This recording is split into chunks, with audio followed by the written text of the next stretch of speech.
O STJD notificou o Vasco para prestar esclarecimentos sobre o caso de homofobia ocorrido no domingo em São Januário, durante o jogo contra o São Paulo. O tribunal exige esclarecimentos sobre os cânticos preconceituosos de alguns torcedores, devidamente escutados e registrados em súmula pelo árbitro Anderson Daronco. Segundo o ofício, o Vasco tem 3 dias para se manifestar. Somente após esse período, os procuradores vão analisar a possibilidade de denúncia contra o Vasco, que se posicionou contra o comportamento deste grupo de torcedores em nota publicada ontem. O futebol vai tomando um rumo também de um caminho sem volta, principalmente envolvendo esses aspectos de racismo e homofobia. Eu acho muito pouco provável que o árbitro assuma essa responsabilidade. Ele foi lá, solicitou ao Luxemburgo pediu a torcida para parar, tem todo um procedimento, né? Depois o alto-falante, até uma solicitação, uma determinação que o alto-falante também anuncie e peça para que os cânticos sejam cessados e tal. Mas eu não sei se algum árbitro vai constar abertamente na súmula solicitando, por exemplo, junto ao STJD, que haja perda de pontos. Então, eu acho difícil que o árbitro assuma essa bronca, porque vai partir dele, né? Então, mas a FIFA orientou, né? A FIFA deu essa orientação e acho que no começo agora funcionaria mais como uma medida socioeducativa, uma medida, porque tudo que se muda, né, no nosso país, vamos pegar aqui fora do futebol, tá, gente? Uso obrigatório do cinto de segurança. Você que tem mais de 30 anos sabe que você andava com seu pai solto lá no banco de trás, no banco da frente. Aí colocaram a obrigatoriedade com multa, e perda de pontos na carteira, caso você não utilize o cinto de segurança. No começo, você não recebia multa em casa. Era advertência. Então, eu acredito que nesse início, até para mudanças de postura ou de educação, muita gente concordando, muita gente discordando, gente que acha mimimi, gente que acha certo, mas, igual aconteceu com o Daronco, com o Luxemburgo, acredito que nós vamos ainda ter alguma flexibilidade ou alguma leve tolerância para educar, que se for radical, eu não sei nem se as pessoas vão conseguir absorver isso, porque eu vejo, isso é uma opinião minha, tá? Que as pessoas têm que entender a causa disso, porque se você achar que tem que parar de gritar só porque seu time vai perder ponto, aí eu acho que não é mudança comportamental. Acima de tudo. Entendeu? Eu acho que não é mudança comportamental. Olha, eu acho que aquele cara é um viado, mas eu não vou gritar porque meu time vai perder 3 pontos. Você, como ser humano, pessoa, pra mim, você não tá mudando em nada a sua postura, mas é o seu direito de pensar e de agir dessa forma. A gente precisa de um tempo de adaptação, adequação do processo e principalmente chama-se educação. O meu filho, que tem hoje 7 anos, vai viver numa sociedade completamente diferente da que eu vivi 7 anos. Completamente diferente. Seja no mundo tecnológico, seja no mundo educacional. Quando eu estudava, ou quando nós 4 estudávamos aqui, não existia 9º ano. Hoje existe o 9º ano. Gírias, regras, leis, tecnologia, piadas, humor, tudo muda, tudo muda. Se você ficar preso ao passado e achar que isso é certo, eu acho que você vai ficar um peixinho fora d'água. Agora, achar certo, gostar, e aí é um problema seu e é bem individual de cada um. Essa flexibilização, isso passa por educação. Eu acho que a palavra-chave do Alê e amigos é educação. Homofobia é crime, né? Sim. Racismo também. Tudo aqui fora é crime. Por que no estádio pode cometer crime? Pode tudo. Por que no estádio é normal cometer crime? Você senta na arquibancada, você pode dar um tiro na cabeça de alguém? Mas meu time tá perdendo, eu matei ele. Pode? Não pode, cara. É crime. Um mundo à parte, né? O estádio de futebol não é mundo à parte, não. E a gente tá falando aqui de gente que paga R$1.000 pra assistir um jogo, vai lá e chama outro de viado. Pô, cara. Você pagou R$1.000, comete um crime e vai embora. Porque é crime, gente, é crime. Você pode achar, nossa, mas é muito exagero. Mas é crime. É crime e, numa boa, eu acho... tá no início, né? Uhum. Aqui é impressionante, né? 2019 a gente falando que tá no início. Mas vamos lá. Tem que punir o clube. Eu já fui contra, em algum momento da minha carreira de comentarista, que o clube fosse punido. Mudei minha opinião. Pra esse tipo de coisa, o clube tem que ser punido. Sabe por quê? Porque é que dói no... Porque se 500 lá gritam na hora do tiro de meta bicha pro goleiro, você vai pegar 500 que estão cometendo um crime. E quais são esses 500? Quem são os 500? Então você vai lá e pune o clube. Porque aí os 500 amam o clube, né? Pagam R$1.000 pra assistir o clube, né? Numa próxima vez eles vão falar, não, meu time perdeu 3 pontos, porque eu falei, bicho, não vou falar mais. A educação ou vai pelo amor ou vai pela dor. É assim. É assim que funciona. E, gente, não é mimimi. As coisas mudaram. Igual o CJ falou aí. Nós que temos mais de 30 anos, eu tenho 28 ainda, mas... Eu fiz 31 semana passada. Mentira. Mas vamos lá. A época, a gente tá muito claro pra todo mundo que são tempos diferentes. Então, estádio de futebol não é muleta pra você fazer o que você quiser, não, porque não é assim que funciona. Durante muito tempo foi. Aliás, ainda é. Ainda é. Isso... Bom, é um procedimento preliminar que foi tomado contra o Vasco, a Suprema Corte do Esporte aqui no Brasil aderindo a essa determinação, aliás, atendendo a essa determinação da FIFA, entra forte nisso aí, acho que tem razão. Os clubes têm um papel, ontem a gente falava disso aqui no Arena, tem um papel social importante, claro, né? O Bahia é a grande referência hoje no país. Ontem o Botafogo porque o Bahia não escolhe a ação. O Bahia não tá nem aí.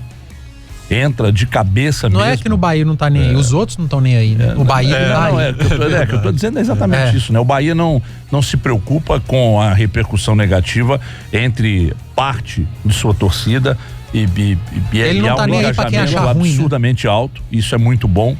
E, cara, desculpa, as coisas vão mudando. Como é que é a sua resposta? A nossa evolução é diária. Nós aqui, nós 4 aqui, começando pela gente aqui, nossa evolução é diária. A gente vem de uma criação diferente, que era mais permissiva com respeito a esses assuntos, né? Era normal, me lembro muito bem, eu até citei recentemente aqui, no campo do Guarani, na década de 90, 80, mais na década de 80, tinha um árbitro da Federação Mineira de Futebol, que eu não vou me lembrar o nome, que era negro. Ou preto, né? Eles gostam que sejam chamados de pretos. E uns torcedores na arquibancada, quando ele entrava em campo, vários torcedores, inclusive com outra pessoa da mesma cor ao lado, gritava: seu preto, FDP, não sei o quê. Cara, isso lá na década de 80. Se você fizer isso hoje, você vai preso. Hoje é crime. Então, não é mimimi, meu querido. Então, você se adapta, você evolui ou você vai ficar pra trás ou ser punido. O Rafael de Souza, do bairro São Geraldo, isso é muito mimimi. Essa geração de vocês gostam de lacrar demais. É a tal da politização da... Isso não tem nada a ver com política. Absolutamente nada a ver com política. É a opinião do Rafael. Mas ele deve ter algum exemplo, Eu discordo. Eu também discordo. Nos meios que ele vive, né, entre as pessoas que ele vive, ou entre as pessoas que ele admira, que prega esse tipo de mensagem. Talvez nunca sofreu com esse tipo de coisa. Relativizar direitos é muito cômodo para quem não vive o problema, né? Não viveu. Você dizer para uma pessoa de pele negra ou de pele preta que isso é mimimi, é muito fácil. Você chegar aqui e apontar o dedo e dizer, isso é mimimi. Eu tenho um tanto de amigo preto. Cara, o Rafael Braga de Contagem falando assim: eu não concordo com o CJ, não podemos passar a mão na cabeça de responsáveis preconceituosos. Ô, Rafa, eu acho que você entendeu errado, eu devo ter me expressado errado, viu, amigo? Não, ele entendeu. Você se expressou corretamente. Porque eu também acho que não tem que passar a mão na cabeça, não. Eu só acho que aqui é porque é o seguinte, foi o primeiro caso. Pode servir de exemplo? Pode. Agora, como que isso vai ser direcionado? Claro que tem que multar, claro que tem que fazer, e eu sou a favor de tudo aquilo que a FIFA pede e do que foi feito lá. E, aliás, eu sou até eu concordo com a sua opinião quando você fala, infelizmente, o brasileiro só teme aquilo que existe punição. Mas você foi realista, CJ. Nesse primeiro momento vai ser para educar. Porque esse processo de educação, Rafa, leva-se um tempo o seguinte: se você der uma porrada de uma vez e vai servir de exemplo, pode servir de exemplo. Mas aí começa a entrar numa seara que o clube fala assim, pô, mas foi a primeira vez, calma. Aí começa a dar umas brechas, que você sabe como é que o brasileiro é pra brecha em lei. E eu acho que com o passado, é um processo educacional e isso vai vir, esse exemplo tem que ser levado a sério, pegar mesmo, olha...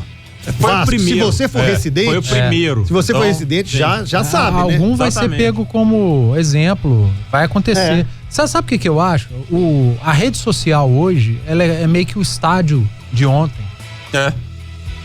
Antigamente, eu cresci, eu sou criado em arquibancada, fui ao estádio desde pequeno, por isso eu sou apaixonado por futebol, por isso eu resolvi trabalhar com futebol. E na arquibancada, final da década de 80, quando eu comecei a frequentar estádio, década de 90 inteira, as pessoas cresciam. Pessoas que são educadas fora do estádio, calmas, a hora que iam para arquibancada, e alguns ainda são assim, se transformam e se transformavam. A rede social no futebol no passado era o estádio. Ali você tava com seu grupo, você virava um machão, você era um anônimo no estádio. Então você podia fazer o que você quiser, hoje não pode mais. Vamos nos adaptar à realidade. É assim, você não pode mais fazer o que você quer no estádio. Do trânsito e estádio de futebol transforma algumas pessoas. Transforma completamente. No trânsito, algumas pessoas ficam extremamente agressivas. Às vezes eu me pego no trânsito, pé da vida. E no estádio de futebol, muita gente acha que vale tudo e pode tudo. Não, querido, já pôde. Hoje não mais. Estádio não dá mais. Hoje não mais. Então experimenta evoluir. E acho de uma irresponsabilidade muito grande quem vem pro microfone e chama tudo isso, todas essas mudanças que estão acontecendo, que até a FIFA, eu digo até a FIFA exatamente pelo fato de o futebol ser permissivo com essas situações, até a FIFA tá entendendo que é uma mudança um caminho sem volta. Eu acho muito perigoso que algumas pessoas venham ao microfone, normalmente de emissoras muito poderosas, e chamem isso de lacrosfera. Eu acho muito perigoso. E incita esse tipo de gente aí que relativiza direito de minoria. Aí o CJ acaba de dar um depoimento extremamente lúcido e o cara diz que é mimimi. Então, se é mimimi, reclama com a Suprema Corte do Esporte Brasileiro. Deixa eu ler só algumas opiniões aqui que estão chegando também com relação a isso. O Ronan lá de Venda Nova, ele fala que o único esporte que ainda prega esse tipo de racismo é o futebol. Não vejo isso no tênis, basquete, vôlei. Eu acho que até tem, viu, Ronan? É porque o futebol ganha mais. Massa. Exatamente, tem mais gente envolvida. E ele fala uma coisa interessante, não é mimimi, é respeito. Simples. Mas aqui, mimimi agora, porque às vezes as pessoas que falam mimimi, eu respeito todas, tá, gente? Tô aqui te crucificando, não. Mas é porque às vezes você não vive a realidade, né? Às vezes você não tem um filho homossexual, às vezes você não é homossexual, às vezes você não é negro, ou não tem um filho negro, ou às vezes não passou por isso. Então, né? Às vezes você não tem essa sua realidade aí.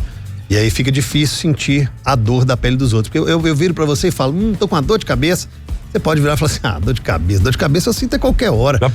Vai caçar um serviço. Dor de cabeça eu tenho toda hora. Aí eu viro e falo assim, gente, eu vou definir se você tá sentindo dor de cabeça ou não. Imagina o seguinte, a dor em mim, ela é a minha dor. Ela não é a sua dor. Não, porque dor de cabeça, CJ, na boa, cara, eu tenho de segunda a sexta. Falei, mas você tem a sua.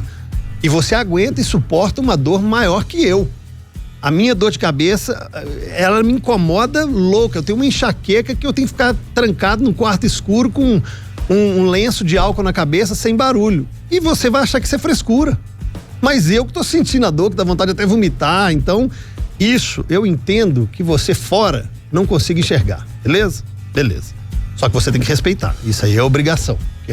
O respeito e a educação são obrigações nossas de berço. Só que uns não aprendem nem com o pai, nem com a mãe, nem com o professor, nem com a vida. Aí, quando acontece esse tipo, vamos tentar olhar o outro lado, tá? Você que pensa que é mimimi. Calma, eu tô te entendendo. Vamos tentar olhar o lado. O processo de crescimento ou de evolução de um ser humano passa pela educação. Isso que tá acontecendo agora, o VAR. Não, porque o VAR tá estragando o futebol. Gente, tá estragando o futebol porque é o primeiro ano do VAR. Daqui a uns 10 anos, onde o VAR vai ser costumeiro e o seu filho e o seu neto vão crescer com o VAR, o VAR vai ser um objeto que já pertence à realidade do futebol. Assim é a educação de você achar que o cara é viado, é gay, é bicha ou não. É um processo evolutivo e não se cria. Eu não vou te bater, te maltratar, te xingar porque você pensa dessa forma, não. Mas se abra a um processo evolutivo. Porque se você ficar fechado, se você se render a que você é a única pessoa certa, aí, cara, o mundo vai te engolir, mano. Uma frase aqui do Fabrício, lá do bairro Nova Esperança. O Fabrício mandou pelo WhatsApp aqui, ó. Como disse um sábio, mimimi é tudo aquilo que não dói em você. Inclusive nós estamos lendo mensagens aqui, tá, gente, que discordam, tá? Se você discorda com educação ou sem educação, eu vou ler aqui.